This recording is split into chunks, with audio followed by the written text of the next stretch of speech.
गोल पद्धतीने मका लावली. शेतकऱ्याचं डोकं भयंकर प्रकार, जागी चटक. हे एवढं असं कसं काय सुचलं, इतकं शहाणपण कुठून आलं, असा काळा खेळ सुरू होता. हे समोर आल्यानंतर संपूर्ण परिसर हादरून गेला. एका शांत, साध्या आणि शेतीप्रधान गावात ही घटना घडली. गावातील लोक रोजप्रमाणे आपल्या कामात व्यस्त होते. प्रत्येकाच्या शेतात वेगवेगळी पिकं होती, पण एका शेतकऱ्याने मात्र अचानक सगळ्यांचं लक्ष वेधून घेतलं. कारण त्या शेतात नेहमीसारखी सरळ रेषेत लागवड नव्हती. संपूर्ण शेतात एक वेगळीच रचना दिसत होती. वरून पाहिलं तर ती एखाद्या मोठ्या गोल चक्रासारखी वाटत होती. गावात याची चर्चा सुरू झाली, पण कोणीही त्यामागचं खरं कारण समजू शकत नव्हतं. सुरुवातीला अनेकांनी त्या शेतकऱ्याचं कौतुक केलं. काहींना वाटलं की त्यांनी इंटरनेटवर पाहिलेलं परदेशातील आधुनिक तंत्रज्ञान वापरलं असावं. काही म्हणू लागले, हा माणूस खूप विटचा विचार करतो. तर काही जण त्याच्याकडून माहिती घेण्यासाठी जाऊ लागले. पण विशेष म्हणजे तो शेतकरी प्रत्येक प्रश्नाचं उत्तर हसत देत असे आणि जास्त काही सांगणं मात्र टाळत असे. दिवस जात होते आणि त्या शेतातील मका दिवसेंदिवस उंच वाढत होता. इतका दाट की उंच की बाहेर उभं राहून आत डोकावणंही अशक्य झालं होतं. एखाद्या हिरव्या भिंतीसारखं ते शेत दिसू लागलं.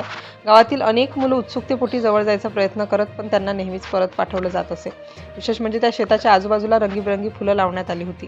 शेत इतकं सुंदर दिसत होते की अनेक जण फोटो काढण्यासाठीही तिथे थांबत होते. बाहेरून पाहणाऱ्याला ते एखाद्या आदर्श शेतासारखं वाटत होतं, पण जितकं सुंदर ते दृश्य दिसत होतं तितकाच खोल संशय हळूहळू वाढत गेला.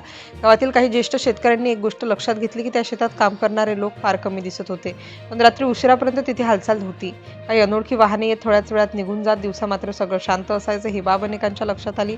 काही दिवसांनी आणखी एक विचित्र गोष्ट समोर आली की शेताजवळून जाणाऱ्या लोकांना एक वेगळाच वास येऊ लागला. सुरुवातीला लोकांनी त्याकडे फारसं लक्ष दिलं नाही, पण हा वास रोजचाच झाला. तो साध्या मक्याच्या पिकातून येणारा नव्हता हे अनुभवी शेतकऱ्यांना जाणवत होतं. गावातील काही तरुणांनी याबाबत चर्चा सुरू केली. त्यांना वाटलं काहीतरी वेगळंच सुरू आहे, पण कोणाकडे पुरावा नव्हता. त्यामुळे कोणीही थेट आरोप करायचं धाडस करत नव्हतं. प्रत्येकजण फक्त अंदाज बांधत होता. दरम्यान त्या शेतकऱ्याचा आत्मविश्वास मात्र दिवसेंदिवस वाढत गेला. तो गावात अगदी निर्धास्तपणे फिरत असे, कोणाशीही सहज बोलत असे. त्याच्या चेहऱ्यावर कोणतीही भीती नव्हती. त्यामुळे अनेकांना वाटू लागलं की संशय घेण्यात काही अर्थ नाही, पण संशयाची ठिणगी एकदा पेटली की ती सहज विझत नाही. गावातील काही लोकांनी शांतपणे त्या शेतावर लक्ष ठेवायला सुरुवात केली. कोण येतं, कोण जातं, कोणत्या वेळी हालचाल होती याची माहिती जमा होऊ लागली. काही दिवसांनी चित्र आणखी स्पष्ट होऊ लागलं.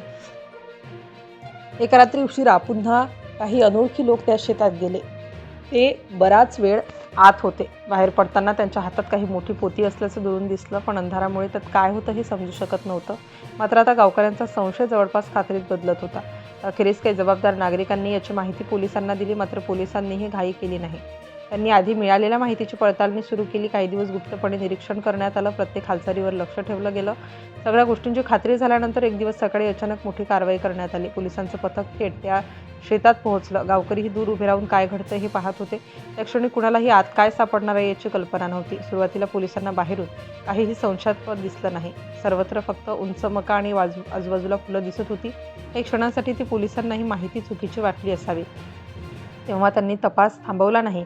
मग पोलिसांनी त्या दाट मक्यातून आत जाण्याचा निर्णय घेतला. जसं जसं पथक आत जात होतं तसं दृश्य बदलत होतं. बाहेरून दिसणारं शेत आणि आतलं वास्तव यामध्ये प्रचंड फरक होता.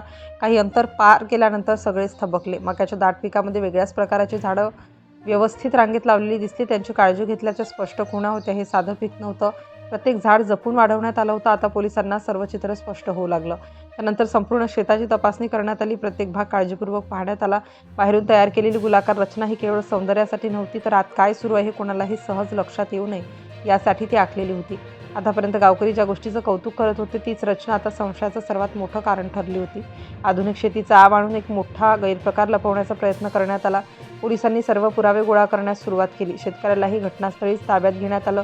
सुरुवातीला तो काहीच बोलत नव्हता, पण पुरावे एकामागून एक समोर येऊ लागले. त्यानंतर त्याच्या काही साथीदारांनी शोध सुरू केला. संपूर्ण परिसरात एकच खळबळ उडाली. गावातील लोकांना विश्वासच बसत नव्हता. ज्याचं कौतुक केलं, ज्याला हुशार शेतकरी म्हटलं, त्याच्यावर असा आरोप होईल असं कुणालाही वाटलं नव्हतं. अनेकांनी डोक्यावर हात मारला. काही जण त्या शेताकडे पुन्हा पाहायलाही तयार नव्हते. शेवटी पोलिसांनी अधिकृतपणे संपूर्ण प्रकार उघड केला. गोलाकार पद्धतीने लावलेला मका, आजूबाजूला लावलेली झेंडूची फुलं आणि दाट हिरवळ हे सगळं फक्त एक पडदा होता. त्या पडद्यामागे एक मोठ्या प्रमाणात गांजाची बेकायदेशीर लागवड करण्यात आली होती, जेणेकरून बाहेरून कोणालाही संशय येऊ नये. याच कारणामुळे पोलिसांनी संपूर्ण शेत जप्त केलं. संबंधित शेतकरी आणि त्याच्या साथीदारांना अटक केली आणि पुढील तपास सुरू केला. एका दिसायला साध्या आणि आधुनिक शेतीसारख्या वाटणाऱ्या प्रयोगामागे इतका मोठा बेकायदेशीर प्रकार लपलेला असेल याची कल्पना कुणालाही नव्हती. गावकऱ्यांच्या सतर्कतेमुळे हा प्रकार उघडकीस आला आणि कायद्याने पुन्हा एकदा आपलं काम केल्याचं सिद्ध झालं.